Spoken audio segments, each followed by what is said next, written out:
नमस्कार, मध्य प्रदेश का ये खास बुलेटिन देख रहे हैं आप और मैं हूं आपके साथ हर्षवर्धन सिंह। तो आइए बढ़ते हैं आज की खबरों की ओर। मनावर के ग्राम सिंघाना में 20 जनवरी को शासन द्वारा 2 जेसीबी और 1 पोक्लेन मशीन द्वारा शासकीय भूमि पर बनाए गए ढाबे को तोड़ने की कार्रवाई की गई थी।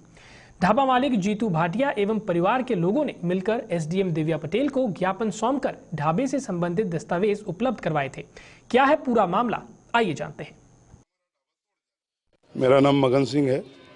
मैं सिकलीगढ़ सिख समाज का प्रदेश संरक्षक हूँ। आज ज्ञापन देने का उद्देश्य यह है कि पिछली 20 जनवरी को हमारे परिवार में हमारे बड़े भाई का एक ढाबा अतिक्रमणकर्ता दर्शाकर तोड़ दिया गया, जबकि वास्तव में वो ढाबा तत्कालीन मुख्यमंत्री उमाजी भारती के निर्देश पर तत्कालीन कलेक्टर महोदय ने जमीन आवंटित करवाई थी, न कि वो बलात् कब्जा था। किंतु मनावर प्रशासन और धार जिला प्रशासन ने हमारे उस ढाबे को अतिक्रमण में दर्शाकर भूमाफिया बलात् कब्जा दर्शाकर उसको तोड़ दिया गया, जो अनुचित है। श्री मगन भाटिया द्वारा अभी जो उनके ढाबे पर कार्रवाई की गई थी, जो कि ढाबा जो था वो शासकीय भूमि पर बना हुआ था और वह भूमि पुलिस विभाग को आवंटित थी और बहुत ही मौके की ज़मीन थी और कई करोड़ों की ज़मीन थी, तो जिसको अभी अतिक्रमण से मुक्त कराया गया था। उनके द्वारा उसी सर्वे नंबर पर 50 बाई 50 भूमि के आवंटन की मांग की गई है। तो मेरे द्वारा उनको बता दिया गया है कि आप MP ऑनलाइन के माध्यम से आप भूमि आवंटन के लिए फॉर्म भर सकते हैं और ये फॉर्म सीधे कलेक्टर साहब के पास जाएगा और कलेक्टर साहब के द्वारा ही भूमि आवंटन की कार्यवाही की जाती है। पेट्रोल की कीमत शतक तक पहुंचाने का श्रेय प्रधानमंत्री मोदी को देते हुए युवक कांग्रेस कार्यकर्ताओं ने मोदी बने युवक को ट्रॉफी भेंट कर अपना विरोध जताया। इस दौरान युवाओं ने सरकार के खिलाफ नारेबाजी भी की। पेट्रोल व रसोई गैस की बढ़ती कीमत का विरोध करते हुए शुक्रवार को देवास के सजाई द्वार पर युवक कांग्रेस कार्यकर्ताओं द्वारा विरोध प्रदर्शन किया गया। क्रिकेटर के रूप में मोदी बने युवक को कार्यकर्ताओं ने पेट्रोल की कीमत को शतक तक पहुंचाने पर ट्रॉफी भेंट की और अपना आक्रोश व्यक्त किया। उनका कहना था कि जिस तरह शतक बनाने वाले क्रिकेटर को ट्रॉफी देकर सम्मानित किया जाता है, उसी प्रकार हम मोदी जी को पेट्रोल की कीमत में शतक बनाने पर ट्रॉफी भेंट कर रहे हैं। मोदी का मुकुटा पहनाकर सांकेतिक रूप से पेट्रोल और गैस की टंकी के विरोध में गैस की टंकी हाथ में लेकर और पेट्रोल के लिए हम मोदी जी को शील्ड प्रदान कर रहे हैं युवक कांग्रेस के द्वारा, और उनको बता रहे हैं कि जो आपने किया है देश के कोई प्रधानमंत्री नहीं कर पाएंगे। इसके लिए उनको सम्मानित कर रहे हैं कि युवक कांग्रेस हम शतक मारने पर उनको बहुत बहुत हम बधाई देते हैं। क्या मानते हैं इस तरीके से मारने पर? पेट्रोल और गैस की टंकी भी 1000 रुपये पहुँचने पर उनको हम बधाई देना चाहते हैं। क्या मानते हैं इस तरीके से क्या आपकी सरकार जो है सुनेगी और कम करेगी? सरकार को सुनना चाहिए, जो कि अंतर्राष्ट्रीय बैरल कीमत जो कि अभी बहुत कम है। पेट्रोल के दाम अगर आज की तारीख में कांग्रेस होती तो 50-60 रुपये रहता, लेकिन ठीक है उस टाइम पे अंतर्राष्ट्रीय बैरल कीमत ज़्यादा थी, अब वो कम है। अब पेट्रोल के दाम मोदी को कम करना। इन दिनों कांग्रेस एवं भाजपा के वरिष्ठ पदाधिकारियों के दौरे प्रदेश भर में चल रहे हैं।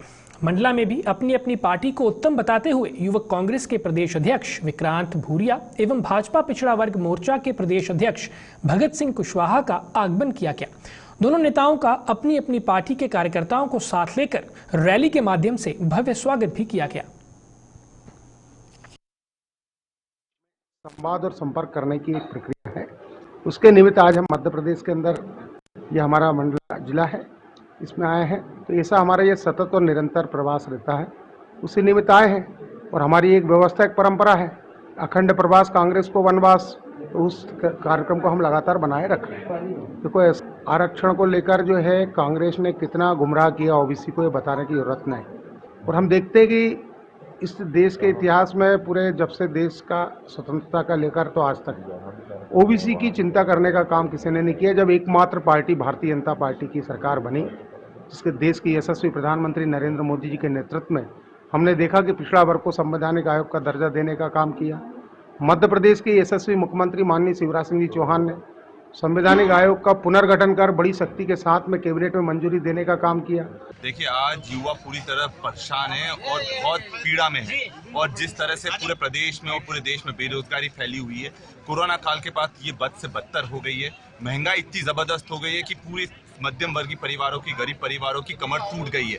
पेट्रोल, डीजल और जो हमारे सिलेंडर हैं इसके दाम तो आसमान छू रहे हैं। और जिस तरह से प्रधानमंत्री जी बोलते थे गरीबों की सरकार है, गरीबों नहीं हम दो हमारे दो की सरकार है, जो प्रति के लिए पूरे देश की जनता को ताक पर रखा जा रहा है। और आज नैनपुर आए हैं, जो नगर पालिका में जिस तरह का भ्रष्टाचार हो रहा है, जिस तरह से जनता का तिरस्कार हो रहा है, उसके विरोध में एक बहुत बड़ा आंदोलन नैनपुर में।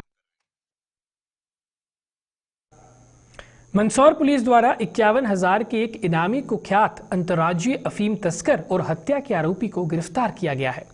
बलौद गांव के रहने वाले अब्दुल पर मध्य प्रदेश और राजस्थान की कई जगहों पर 12 आपराधिक मामले दर्ज थे। आरोपी अब्दुल पिछले 14 वर्षों से अपनी पहचान छिपाकर फरार चल रहा था। इस दौरान राजस्थान, हरियाणा, पंजाब तथा मध्य प्रदेश के कई जिलों में पहचान छुपाकर वह अपराध करता रहा।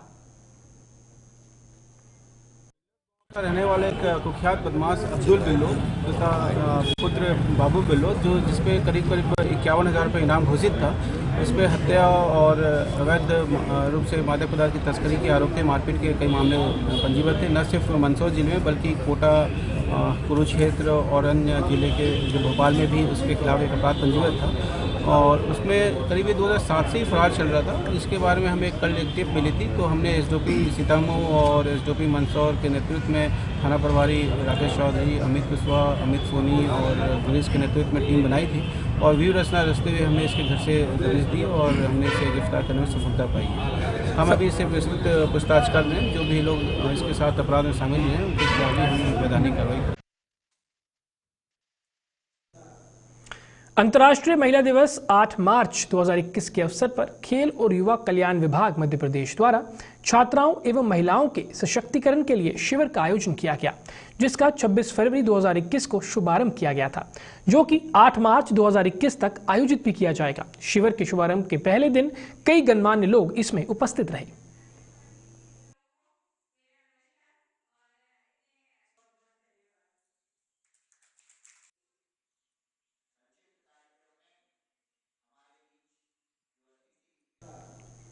केंद्रीय राज्य मंत्री फग्गन सिंह कुलस्ते सिवनी पहुंचे, जहां उनके द्वारा निजी कार्यक्रमों में शिरकत की गई।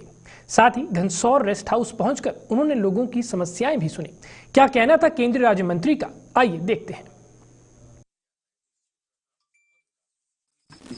हमारे इस घनसौर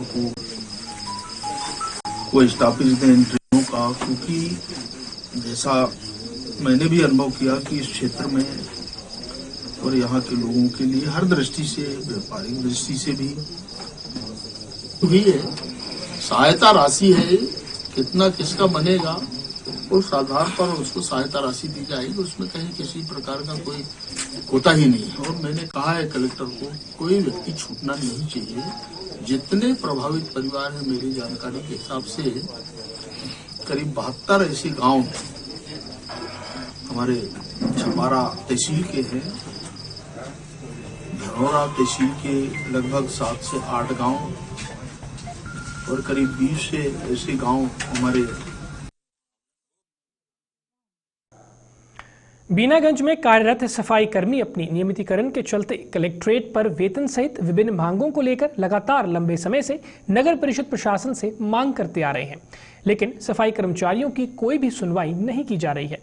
पहले भी नगर परिषद के सफाई कर्मचारियों ने 16 फरवरी को नगर परिषद सीएमओ और चाचौड़ा एसडीएम को मांगे नहीं मानने पर 24 घंटे का अल्टीमेटम देकर हड़ताल पर जाने के संबंधी ज्ञापन सौंपा था, जिस पर नगर परिषद सीएमओ श्रीमती प्रियंका सिंह ने 10 दिनों में यथासंभव मांगे पूरी करने का लिखित आश्वासन भी दिया था। लेकिन 25 फरवरी को लिखित आश्वासन के 10 दिन बीत जाने के बाद भी सफाई कर्मियों की मांगों पर विचार नहीं किया गया है। जी नहीं, प्रशासन की तरफ से मात्र वही आश्वासन मिला है मौखिक रूप से, और कोई अधिकारी हमारे पास नहीं आया है। और आज के हालात ये आधे दोपहर में शहर की हालत, गंदगी का अंबार आप देख सकते हैं। और वैसे यदि हमारी मांगें जल्द से जल्द अगर पूरी नहीं की जाती है तो हम लोग अनिश्चित काल तक हड़ताल पे रहेंगे। यही हमारा प्रशासन से आपके माध्यम से अनुग्रह है कि हमारी समस्याओं को सुने और अति शीघ्रता से नगर के हित में उचित निर्णय लें। ये हमारा आपके माध्यम से निवेदन है। महिला और पुरुष कितने सफाई कर्मी आज आपके साथ बैठे हुए हैं? महिला और लगभग 96 कर्मचारी है हम सभी। इसमें महिला है लगभग 15 महिला कर्मचारी है और बाकी के सभी हमारे भाई हैं, पुरुष सफाई कर्मचारी हैं। राजनगर की अंबेडकर वार्ड अहिरवार धर्मशाला में संत गुरु रविदास जी की प्रतिमा पर दीप प्रज्वलित कर आरती की गई। समाज के लोगों द्वारा माल्यार्पण भी किया गया एवं अन्य सभी वर्गों के भक्तों द्वारा भी माल्यार्पण किया गया, जिसमें सभी वर्गों के लोगों ने बढ़ चढ़कर हिस्सा लिया। संत रविदास जी सर्व समानता और सर्व कल्याण की मूर्त थे, जिनकी शिक्षाओं को आज भी हृदय से याद किया जाता है। हमारे यहाँ लड़ियन मोहल्ला में संत शिरोमणि भक्त रविदास जी की 644वीं जयंती मनाई गई। अहिरवार धर्मशाला में स्थित श्री रविदास जी की प्रतिमा पर माल्यार्पण, आरती कर प्रसाद वितरण किया गया। इसमें हमारे मोहल्ले के सभी समाज के भाइयों ने एवं अन्य समाज से आए हुए रविदास प्रेमियों ने बढ़ चढ़कर हिस्सा लिया।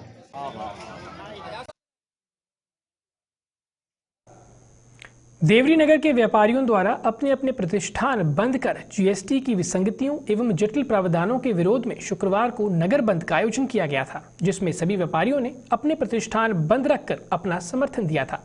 दोपहर 12 बजे नगर पालिका चौराहे से रैली के रूप में व्यापारी संघ के समस्त सदस्यगण अनुविभागीय अधिकारी कार्यालय पहुंचे, जहां उनके द्वारा एसडीएम अमन मिश्रा को प्रधानमंत्री महोदय के नाम ज्ञापन सौंपा गया था। सरकार ने जो 3 वर्ष पहले जीएसटी लगाया है, उस जीएसटी में सरलीकरण की बात हुई थी कि 1 बिंदु टैक्स से हम लेंगे, मगर जब से जीएसटी लगा है व्यापारी वर्ग भारी परेशानियों से जूझ रहा है।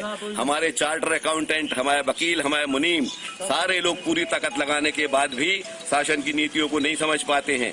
किसी व्यापारी से इन्होंने सुझाव नहीं लिया, व्यापारी संगठनों की कभी कोई बात नहीं सुनी है। लगातार अपने अधिकारियों के द्वारा वो व्यापारियों के अहित में निर्णय लेते जा रहे हैं। इसके खिलाफ आज 1 दिन का सांकेतिक बंद था, मगर यदि शासन ने हमारी बात कुछ दिनों में नहीं मानी तो होली के बाद अनिश्चितकालीन बंद का निर्णय हम सब व्यापारी संगठनों के द्वारा प्रदेश और देश स्तर पर लिया जाएगा। आज के लिए इतना ही, दीजिए इजाजत, नमस्कार।